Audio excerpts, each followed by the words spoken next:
Hey, you guys. So I am back with another video. I wanted to talk about the Prince Harry and Meghan Markle interview. But before I get into this, I just want to tell you guys, I love you guys so much.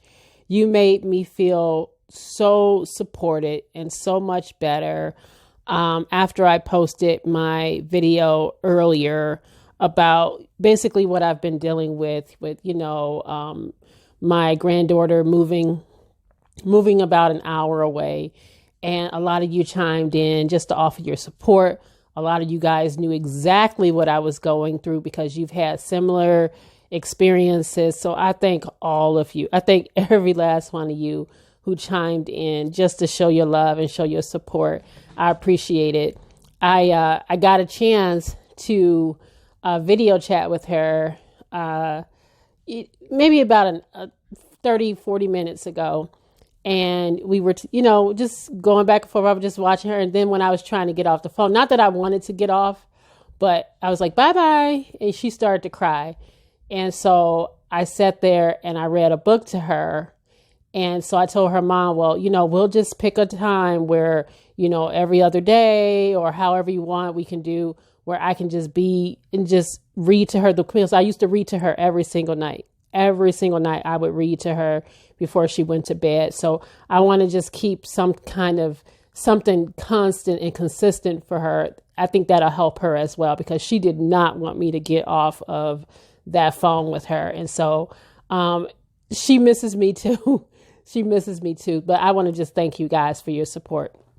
So let's get into this interview that Oprah did with Meghan Markle and Prince Harry. So I watched it. I didn't watch it live yesterday. I actually had it on the DVR and I watched it late last night because I just couldn't sleep. And there are a few takeaways from it that I wanted to talk about. But before I get into the actual interview itself, I want to tell you, as strange as it may sound to you guys, I have always had this fascinating curiosity for the royal family. And I don't know why. I have always been fascinated by the royals. Back when I was in college, like around 97, I believe, this was around the time when Princess Diana was dating Dodi Al-Fayed, right? And then she tragically lost her life. She was killed. Okay. She was killed. And, there was so much press surrounding that. I remember watching the funeral, getting up early in the middle of the night to watch the funeral. But I also became fascinated in the history of the royal family because for the life of me, I couldn't understand why it's still a thing, right? Why the monarchy is still a thing when the queen really, most of her power is like symbolic, if anything, right? She really holds no power. It's mostly the parliament. You have the prime minister, just like we have the president, we have Congress. They have a parliament, they have the prime minister. So for the life, I'm just like, why is the monarchy still a thing? So I ordered, no, I didn't. I didn't order. I went to the bookstore. Now, this is back in the 90s, okay? I went to the bookstore and bought this book called The Royals by Kitty Kelly. And it was really like gossipy. It was a huge, thick book. Now, I shouldn't have been reading that. I had psychology. I was literally in college. And instead of me doing my work and reading textbooks, I dived into this book about the royal family because it was really salacious and gossipy, and it had all the tea. It had all the juicy stuff in it. And it was so interesting to look at how the royals came to be and how they would intermarry. They would marry their cousins and everything. And it was full of scandal. I mean, it was scandalous. That family is scandalous. Okay. Scandalous. That is like not an understatement. They are scandalous. So now we fast forward to Meghan and Harry. And over the last several years, people were, of course, excited, like, oh my gosh, we got the first black princess, the first black princess. Now, I've never regarded Meghan Markle as a black princess, mainly because she never identified herself as such. And I'm not one of those that's just going to assign blackness to you simply because you got black in you, right? She has always, from what I've gathered, has always said that she was a biracial woman, right? Woman of color. So I have always regarded her as such. But I also acknowledge that the world and England, the British monarch and the British press sees her as a black woman because she got black in her, right? Point blank period. They see her as a black woman, right? So when all this excitement was swirling around the fact that Prince Harry was going to marry her, I didn't really get into the hype of it. Although, again, like I said, I've always had this fascinating curiosity for the royal family. I didn't necessarily get into this simply because I felt like, well, I don't necessarily feel like he's marrying a black woman. That was just my personal opinion of it, because I just don't feel that that's how she saw herself. But anyway, you know, it was a big deal and whatnot. And she never was accepted. And based on the interview last night, you could see that the British press never accepted her. And it was interesting to watch. And I don't know if you guys saw it, like the side by side headlines when it came to Kate and it came to Meghan, and how they would talk about them in a very different way. You know, for instance, the baby bump, and how it was always from the get-go tinged with racism. I'll never forget one of the headlines was, it says straight out of Compton. And that had a lot to do with the fact that where her mother was from, right? Her mother was from LA, and they were just being racist, right? They're just racist. So you just racist, right? So listening to Meghan talk to Oprah, it was just interesting in how she talked about, you know, how she was treated. And although the Queen had always been very nice to her, there was the institution, the firm, that clearly made her feel unwelcome. And one of the things that I always thought about with Meghan, right, is that I think Meghan went in thinking that she would be okay simply because she didn't regard herself as a black woman. Although the world saw her as such, right? They know that she got black in her, she black. But I think she thought, I'm not one of them. I really, that's what I believe. I believe that Meghan went in thinking, I'm not like them, right? Because if she was black, right, two black parents, I think it would have been far worse. And the way they treated her was pretty bad anyway, right? And we'll get into that. But can you imagine if she was black, right? I just think that it would have been insane. I just think that marriage probably wouldn't have happened. But I believe Meghan went in, it's like, well, you know, I'm fair skinned. You know, she one of those that could easily pass. And she just kind of probably regarded herself as, you know, one of them. I really do believe that. And she quickly found out that she was a black woman in their eyes, and the way they treated her. And it was interesting to just sit there and listen to her talk to Oprah. And she was coy. She was candid, yet coy. I mean, she was very candid about, you know, the fact that she was dealing with a lot of mental issues and felt isolated. She felt depressed. She wanted to kill herself. I mean, she had suicidal thoughts. They wouldn't help her. I also was actually fascinated by the story that she told about Kate, about how the press pretty much painted the picture that Meghan had made Kate cry when it was the other way around. And I found it interesting because Nobody ever came out and corrected that. Kate never came out. None of Kate's, the PR for Kate ever came out and corrected it. And I just found that interesting that they allowed that narrative to fly. But it's not surprising.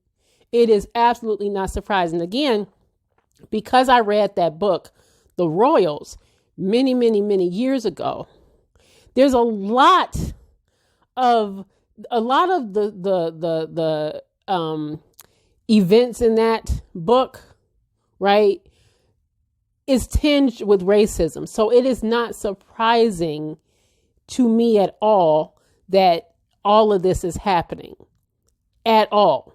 Okay. Another thing that stood out to me was, okay, so of course, Meghan brings up the fact that there was somebody in the family. Harry told her it was somebody who brought up the idea of Archie, what color would he be? Which is weird to me because here you got Harry who got, white parents. You got Meghan who was half black. That child got a quarter black in him, right? What did they think he was going to look like? That's the interesting, like that child could easily pass for like, so, and although they didn't know that, I was just thinking to myself, what did they think he was going to look like? Right? It's just funny to me because that kid is as pale white as any child that you wouldn't know that he had an ounce of black in him, to be honest with you. So I just thought that was kind of interesting that they thought that, but Meghan wouldn't name the person because she said it would be damaging. So eventually, of course, Harry joins the interview. And what I love about Oprah, Oprah, I'm not a huge fan of her anymore, but I can never take away the fact that Oprah is a damn good interviewer. Oprah knows how to ask the important questions. She knows how to, even when she kind of comes off with this confused, like, wait, what? She always has a way of making sure that her follow-ups are for clarification. And I love that about Oprah because she's a damn good interviewer. Say what you will about Oprah, but Oprah does what needs to be done when it comes to interviews, right? Because even if she's confused by something, there's always a follow-up. She always allows them to speak. She always allows them to talk, but she always makes sure that whatever she is confused about in what they say, that she makes sure that she gets another question out, right? She kind of pushes it a bit. She knows when to hold back and she pushes, she holds back, she pushes. So I love Oprah when it comes to how she interviews people, right? And so when Harry comes out, we find out the strangest shit, right? We find out that, we find out that the firm, right, the institution would not offer any security to the baby. And they was pretty much like, the hell with your child. We not offering you nothing. We ain't giving you shit. Right. It was even interesting that they basically told her, well, we don't have enough money for your wife. She should continue to act. She should continue to work so that she can make money. They really were trying it with this woman. And it was all tinged in racism. And it was, because they would have never, ever insisted that Kate do that. It was like, basically, no, you got to go work. You tell her to keep working, because we ain't got enough money for her. We not offering security. So they was really treating her and baby Archie like the stepchildren. They really didn't want shit to do with them. And then, of course, it comes out really, really odd, right? Tyler Perry had offered them his home and security detail like that. Say what you will about Tyler Perry, because I'm always critical of him when it comes to his writing. But listen, Tyler Perry is an anointed man, and he do be like out here just being like a guardian angel to a lot of folks. So I got to give it up to Tyler. That was the strangest shit. And all I could think about is, Lord, Tyler Perry gonna write a movie about this. Tyler Perry gonna write a movie called Crown Royal, starring Medea, or somebody on Twitter said he gonna write a movie called Heavy is the Head. And I just thought that shit was the funniest thing. Tyler is gonna make this into something. But I did find it like really interesting that Tyler Perry offered up not only his home, but security for them. And I thought that was just the coolest shit ever. So then we get into Harry basically saying he didn't want a repeat of what happened with his mom. And we know how that went. I believe in his heart of hearts, he believed that his mother was killed. And he was going to do everything he could do to protect his wife. His wife came to him and said, listen, this is how I'm feeling. I want to kill myself. And he realized there was an issue here, that he needed to take care of this and fix this, right? So he also would not answer Oprah when she asked specifically who said the whole thing about the child's color, right? But he said a lot without saying a lot, in my opinion. And let me explain why I say that. Although he wouldn't answer it, he really would not answer it, right? He also made a note that he and his father hadn't talked for a minute. He had stopped taking his calls. They're cool now, right? He's taking his calls now. And he also said that William, they have space between them. But he praised his Queen Elizabeth. They both praised Queen Elizabeth and said she's sweet, she's kind, she's nice, right? So I started, like, with deductive reasoning, I started thinking, is William's bald-headed ass, is William's old ego bald-head ass that I believe is the one who said something, or Charles. It has to be his father or William who said that racist shit about the baby. That is my belief. And then Oprah got on Gail's, the CBS morning show this morning, and said Harry specifically asked her to tell the world that it was not his grandfather, Prince Philip, or Queen Elizabeth. So who else could it have been? It is either William or it is Charles. Okay. I believe it's William. That's just how I feel.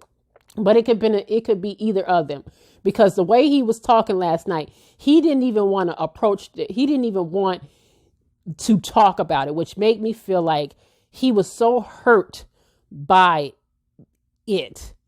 And he was more hurt by who said it, but he was still protecting that person. But again, he made a point to say it wasn't his grandmother or Prince Philip. Now, I've heard some people speculate that the reason why he's saying that is because at the end of the day, listen, a lot of people still believe that Queen Elizabeth at the end of the day had something to do with Diana losing her life in that tunnel. Okay. And a lot of people feel like Harry trying to clean it up so that people aren't attacking his grandmother, and that it's dangerous to even insinuate that it was his grandmother because he could be in danger. I don't know. But I found it interesting that he crossed those two off the list as to who could have said something. Philip and Queen Elizabeth are off the list, right? But listen, I think that that Prince Charles is getting his karma for all the bullshit that he did to Diana back in the day. Again, I read that book, and Diana she wasn't innocent, but I think she was just getting back at Charles for the way he was. Charles was a mess back in the day. He was with Camilla Parker Bowles. That woman was married. He was messing with that married woman. He didn't want Diana. He had to marry Diana. He didn't love Diana. He was kind of forced into that, right? So he kind of forced to marry this woman. She's unhappy. She out there kind of, and Diana had her own little flings. There's always been like a little speculation that Harry ain't even Charles's kid. I mean, that book is salacious, but it is a good ass read. It's a good read. Okay. So,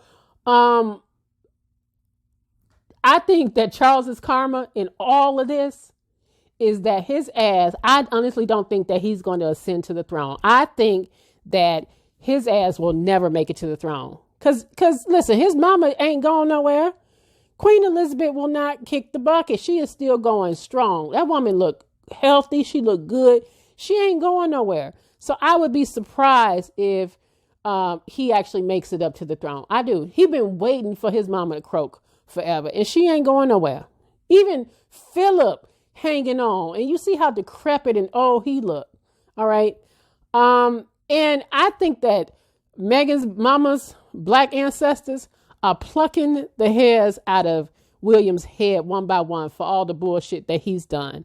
William used to be like, everybody loved William, but I think William is the one. I think he truly is the culprit that is the cause of a lot of this shit that's going on with Meghan and Harry, and the fact that they feel like they're not welcome. They feel like, and again, Harry felt like he had to leave to save his wife. But you notice he also said, I would have stayed if, right? I would have stayed if. But it was an interesting interview. It was an absolutely interesting interview. And I love how these black women over in England got Piers Morgan together. Dr. Shola got Piers Morgan together. Piers Morgan has been on Meghan Markle's ass forever.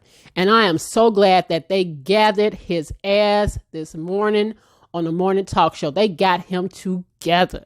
Said, how you sitting here worrying about Meghan Markle? How the queen and the monarchy sitting here worrying about Meghan when they got a whole pedophile in Prince Andrew, but ain't nobody going to talk about that. They got bigger problems to worry about than Meghan. Right? They don't care that Meghan is pregnant and she could have possibly lost, first of all, her first son, but lost this child because of the stress that she's been under and stuff like that. No, they too busy worried about Meghan, but they ignoring the fact that they got a whole pedophile in Prince Andrew. But it was a mess. I really did enjoy the interview. Kudos to Oprah for doing what she did. I think it was a great interview. And I definitely want to hear what you guys think about all of it. What do you guys think about the entire interview? I think it was good. I think it was interesting. Like I said, I think that it's either Charles or William. Let me know what you guys think about that if you saw the interview. And I'll see you guys on the next video. Bye.